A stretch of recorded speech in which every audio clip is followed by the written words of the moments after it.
اللہ الرحمن الرحیم محمد عارف صاحب مولوی اسلم صاحب یوم تعلیم تولون کرن لگے۔ مدبرین ما لکم من اللہ من عاصم ومن یضلل اللہ فما له من ہاد صدق اللہ العظیم۔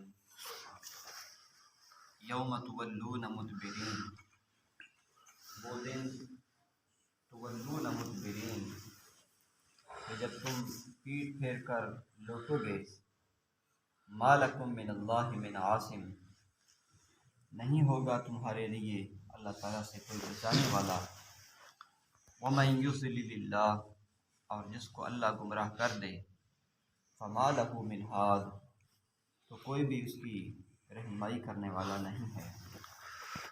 آپ کے سامنے سورۃ مومن ہے، 24واں سپارہ ہے، آیت نمبر 32 ہے، جو آپ کے سامنے ابھی تلاوت کی جائے۔ اللہ تعالیٰ نے اس سے پہلے آیات کے اندر ایک رجل مومن کا ذکر کیا ہے جو موسیٰ علیہ السلام پر ایمان لا چکا تھا اور اپنے ایمان کو وہ چھپاتا تھا۔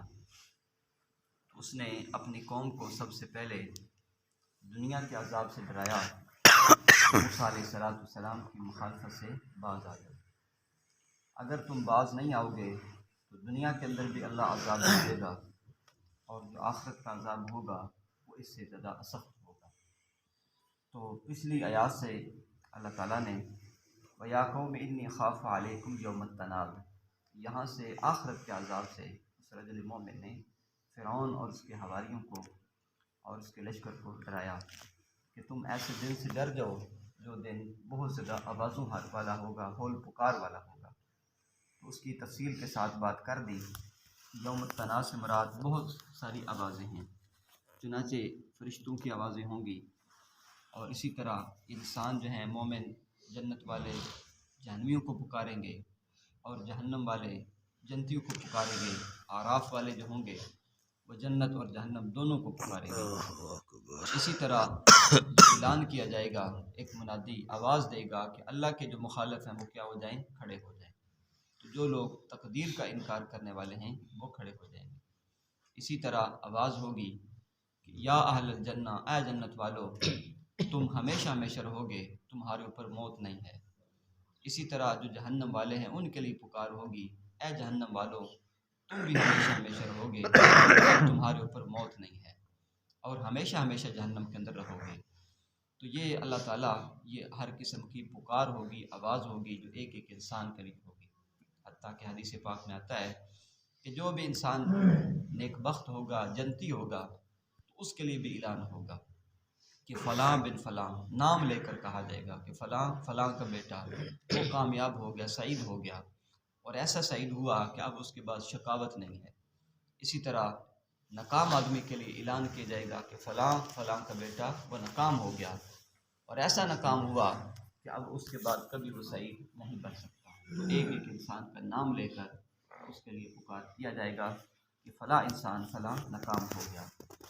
آگے اللہ پاک نے کیا ہے کہ اس رجل مومن نے یہ کہا یوم تولون مدبرین، کہ جب تم پیٹھ پھیر کر، پشت پھیر کر لوٹو گے۔ اب یہ وہ کون سا وقت ہے؟ امام بغوی رحمۃ اللہ علیہ اپنی تفسیر کر لکھتے ہیں کہ یہ وہ وقت ہے جب لوگ ہوں گے اپنے موقف حساب، یعنی حساب کتاب کا جو جگہ ہوگی اس سے جب فارغ ہو جائیں گے، اب اس کے بعد ان کو حکم یہ ہوگا کہ ان کو جہنم کی طرف پھیر دیا جائے۔ تو لوگ جو ہیں وہ جہنم کی طرف پلٹ کر جائیں گے۔ اس وقت کا اللہ تعالیٰ نے یہ منظر اس رجل مومن کی زبان سے اللہ تعالیٰ نے بیان کیا کہ یوم تولون مدبرین، کہ جب تم پیٹھ پھیر کر، پشت پھیر کر جہنم کی طرف لوٹو گے، یعنی حساب کتاب سے فارغ ہو جاؤ گے، اور حساب تک مکمل ہونے کے بعد تم جہنم کی طرف چل پڑو گے۔ تو فرمایا کہ اس وقت یہ تمہاری حالت ہوگی کہ تم پیٹھ پھیر کر، پشت پھیر کر جہنم کی طرف بھاگو گے۔ اب اس وقت انسان ما لکم من اللہ من عاصم، اب اللہ کے علاوہ کوئی بھی اللہ سے تمہیں بچانے والا نہیں ہوگا، کوئی بھی تمہیں اللہ سے بچانے والا نہیں ہوگا۔ کوئی سہارا، جن کی تم عبادت کرتے رہے وہ سب کے سب تمہارے انکار کر دیں گے، تو کوئی سامنے نہیں آئے گا، صرف ایک اللہ کی ذات، اللہ کے علاوہ کوئی بھی تمہیں بچانے والا نہیں ہے، اور یا اللہ سے بچانے والا تمہارا کوئی نہیں ہے۔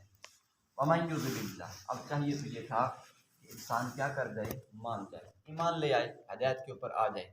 لیکن پھر بھی اگر کوئی ہدایت کے اوپر نہ آئے، ایمان کے اوپر نہ آئے، تو اللہ فرماتے ہیں وَمَن يُضْلِلِ اللَّهُ، جس کو اللہ تعالیٰ گمراہ کر دے فَمَا لَهُ مِنْ هَادٍ، تو اس کو کوئی بھی ہدایت کرنے والا نہیں ہے۔ تو معلوم یہ ہوتا ہے کہ ہدایت اللہ تعالیٰ کے قبضے کے اندر ہے۔ اللہ جس کو چاہتے ہیں ہدایت دیتے ہیں، لیکن ہدایت کس کو ملتی ہے؟ جو بندہ بھی طلب اور جستجو دکھاتا ہے، اپنی طلب دکھاتا ہے۔ اور جس انسان نے طلب نہیں دکھائی تو اللہ تعالیٰ یہ ہدایت ایسی چیز نہیں ہے کہ زبردستی کسی کے اوپر تھوپ دے دیتا ہے۔ أَنُلْزِمُكُمُوهَا وَأَنْتُمْ لَهَا كَارِهُونَ، ایک چیز کو تمہارے اوپر زبردستی پھینک دیا جائے اور تم اس کو ناپسند سمجھو، ایسا ممکن نہیں۔ جو بھی چاہت کرے گا، جستجو کرے گا، تلاش کرے گا، تو اللہ تعالیٰ اس کو ہدایت ضرور عطا فرمائے گا۔ تو اللہ تعالیٰ کی یہ فیصلہ ہے کہ اللہ ہدایت اسی کو دیتا ہے جو اللہ تعالیٰ کی طرف رجوع کرتا ہے، چاہت دکھاتا ہے۔ تو یہ جو میں نے آپ کے سامنے عرض کیا کہ یہ جو وہ وقت ہے جس وقت انسان جو ہیں موقف حساب سے لوٹے گئے جہنم کی طرف جائیں گے، اس وقت کا معاملہ ہے۔ لیکن بعض مفسرین فرماتے ہیں کہ جس وقت نفخہ اولا ہوگا، دو نفخے ہوں گے، ایک نفخہ اولا ہے اور ایک نفخہ ثانیہ ہے۔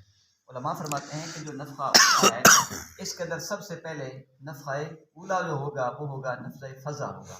فزع کا مطلب کیا ہے کہ جس وقت ہر انسان گھبراہٹ کے اندر مبتلا ہوگا، پھر یہی جو نفخہ ہوگا یہ طویل ہو جائے گا، بڑھ جائے گا، لمبا ہو جائے گا۔ تو یہی کیا ہو جائے گا، یہ جو نفخہ ہوگا یہ صاعق کے اندر تبدیل ہو جائے گا۔ اور اللہ تعالیٰ اپنے قرآن میں فرماتے ہیں وَنُفِخَ فِي الصُّورِ فَصَعِقَ مَن فِي السَّمَاوَاتِ وَالْأَرْضِ، جب سور کے اندر پھونکا جائے گا تو جو بھی دنیا کے اندر، زمین و آسمان کے اندر ہے، وہ سب کے سب بے ہوش ہو جائیں گے۔ اور پہلی بے ہوشی طاری ہوگی، بے ہوشی کی طاری ہونے کے بعد یہی جو انسان کی ہوگی وہ سب کی سب کیا ہو جائے گی، مر جائے گی۔ تو اس وقت انسان جو ہے پھر یہ کیا ہوگا، پھر یہ دو قسم کے نفخے ہوئے۔ پہلا کیا ہے، فزع، گھبراہٹ والا۔ دوسرا کیا ہے، صاعق، جس کے اندر بے ہوشی، پھر اس کے بعد آخر میں موت۔ اور تیسرا جو ہوگا وہ نفخہ ہوگا، وہ نشر اس کو کہتے ہیں، جب انسان سارے کے سارے دوبارہ اللہ تعالیٰ زندہ فرما دیں گے۔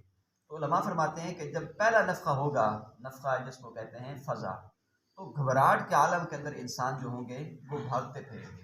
تو اللہ فرما رہے ہیں کہ یوم تولون مدبرین، جب تم پیٹ پھیر کر بھاگو گے۔ لیکن علماء فرماتے ہیں کہ انسانیت گھبرا کر کیا ہوگی، بھاگے گی، لیکن کوئی چھپنے کی جگہ نہیں ہوگی، کوئی بھاگنے کی جگہ نہیں ہوگی۔ چاروں طرف فرشتوں کا کیا ہوگا، پہرا ہوگا۔ کوئی بھی انسان بھاگنے کی کوشش نہیں کر سکے گا، جو بھاگے گا فرشتے چاروں طرف گھیرا کیے ہوئے ہوں گے، کوئی بھی انسان بھاگ نہیں سکے گا۔ تو اس کو تو عمومی طور پر اس کو پہلے جو دو ہیں اس کو نفخہ اولا کہتے ہیں، اور جو آخری ہے نشر اس کو نفخہ ثانیہ کہتے ہیں۔ تو نفخہ اولا بعض علماء فرماتے ہیں کہ نفخہ اولا کے وقت یہ حشر ہوگا کہ انسان جو ہے وہ گھبراہٹ کے عالم کے اندر پھریں گے۔ تو اللہ تعالیٰ نے اسی کو بیان کیا یوم تولون مدبرین، جب تم پشت پھیر کر کیا کرو گے، بھاگو گے۔ لیکن بعض علماء نے اس کی تائید کے اندر یہ لکھا ہے کہ یہ جو لفظ ہے یوم التناد، یہ تناد جو دال ہے نا، یہ دال کے شد کے ساتھ ہے، مشدد ہے دال، تو اس کا معنی جو بنتا ہے وہ یہی معنی بنتا ہے کہ بھاگنا۔ تو اس کی تفسیر یہ بنتی ہے یوم تولون مدبرین، جب تم پیٹ پھیر کر بھاگو گے۔ تو مقصد کیا ہوگا کہ انسان گھبراہٹ کے عالم کے اندر ہوں گے تو ادھر ادھر بھاگیں گے، لیکن کوئی بھی بھاگ نہیں سکے گا۔ تو اس لیے اللہ تعالیٰ کی ذات ہی صرف اس کے علاوہ کوئی بھی انسان کی بچاؤ کی کوئی جگہ نہیں ہے۔ تو ساری کی ساری انسانیت وہ اگر بچنا چاہتی ہے تو اللہ تعالیٰ کے دین کی طرف آ جائے، اللہ تعالیٰ کے حکموں کی طرف آ جائے، تو بچنے کا ایک ذریعہ ہے۔ اور اگر انسان اللہ تعالیٰ کے حکموں کی طرف نہ آیا تو پھر انسان جہاں بھی بھاگ جائے، انسان کسی جگہ پر بھی بھاگنے کا کوئی موقع نہیں ملتا۔ اس لیے اللہ فرماتے ہیں ما لکم من اللہ من عاصم، تو اللہ سے کوئی بھی تمہیں بچانے والا نہیں ہے۔ ساری دنیا جو ہے، بزرگوں نے اس کی ایک مثال بیان کی ہے کہ ساری دنیا جو ہے وہ تیر کمان بن جائے اور تیر چلانے والی ایسی جگہ ہو کہ کوئی بھی جگہ اس سے خالی نہ ہو، تو اب اس کے بچنے کا طریقہ کیا ہے؟ بچنے کا طریقہ یہ ہے کہ اب جو تیر چلانے والا ہے اس کی بغل کے اندر انسان آ جائے۔ جب بغل کے اندر آ گیا تو سمجھو انسان بچ گیا۔ اسی طرح ساری دنیا جو ہے وہ اللہ تعالیٰ کی رینج کے اندر ہے، کوئی بھی بچنے کی صورت نہیں ہے۔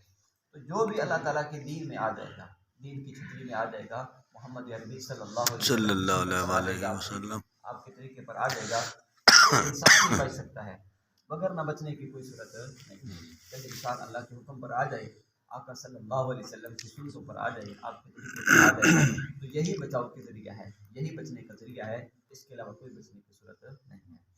آگے اللہ پاک نے آخر میں فرما دیا، آخر میں ترجمہ کر کے دعا کر دیتے ہیں۔ اللہ فرماتے ہیں یوم تولون مدبرین، جب تم پشت پھیر کر بھاگو گے، لوٹو گے، ما لکم من اللہ من عاصم، تو کوئی بھی اللہ تعالیٰ سے بچانے والا نہ ہوگا۔ اب اس کا خلاصہ کیا ہے؟ اس کا حاصل کیا ہے کہ ایمان لے آئیں، ایمان لے آئیں گے تو پھر کیا ہو جائیں گے؟ بچ جائیں گے۔ لیکن پھر بھی اگر ایمان نہیں لاتے تو اس کا مقصد کیا ہے؟ وَمَن يُضْلِلِ اللَّهُ، جس کو اللہ گمراہ کر دیتے ہیں، فَمَا لَهُ مِنْ هَادٍ، اس کو کوئی بھی ہدایت دینے والا نہیں ہے۔ تو اس لیے ہدایت اللہ تعالیٰ کے قبضے کے اندر ہے، اللہ سے ہدایت کی دعا مانگنی چاہیے، اللہ ضرور عطا فرماتے ہیں۔ اللہ آمین کا حسنہ ہے، اس پر عمل کرنا۔ آمین الحمدللہ رب العالمین والعاقبۃ للمتقین ربنا ربنا هب لنا من ازواجنا وذرياتنا قرة اعين واجعلنا مسلمين، اللهم انا على ذكرك وشكرك وحسن عبادتك آمین رب ارحمهما كما ربياني صغيرا آمین آمین تمام بیمارہ معصوم آمین جتنے بھی مقروض ہیں یا اللہ تمام کے قرضے کی ادائیگی کی توفیق عطا فرما، آمین جتنے بھی یا اللہ بہتر تمام حاجت کامل نصیب فرما، یا اللہ ہم سب کو 5 وقت کی نماز کا اہتمام نصیب فرما، آمین قرآن کی تلاوت کا شوق اور ذوق نصیب فرما، آمین یا اللہ اپنے یاد اپنے ذکر کی ہم سب کو توفیق عطا فرما، آمین یا اللہ ہم سب کو صحیح معنی کے اندر آخرت کی تیاری کرنے کی توفیق عطا فرما، آمین ہمارے والدین، ہمارے اساتذہ کرام، بزرگ احباب، شیخ کرام دنیا سے جتنے بھی جا چکے ہیں، یا اللہ تمام کے بخشے فرما، آمین تمام کے درجات کو بلند فرما، تمام کو جنت الفردوس میں اعلیٰ مقام عطا فرما، حضور نبی کریم صلی اللہ علیہ وآلہ وسلم کی شفاعت نصیب فرما، فلسطین کے مسلمانوں کے لیے خصوصی دعا فرما، تمام فلسطینی مسلمانوں کی اعلیٰ مدد فرما، نصرت فرما، ظالموں کو یا اللہ ہدایت عطا فرما، اگر ان کے مقدر کے اندر ہدایت نہیں ہے تو یا اللہ تمام کو تباہ برباد فرما،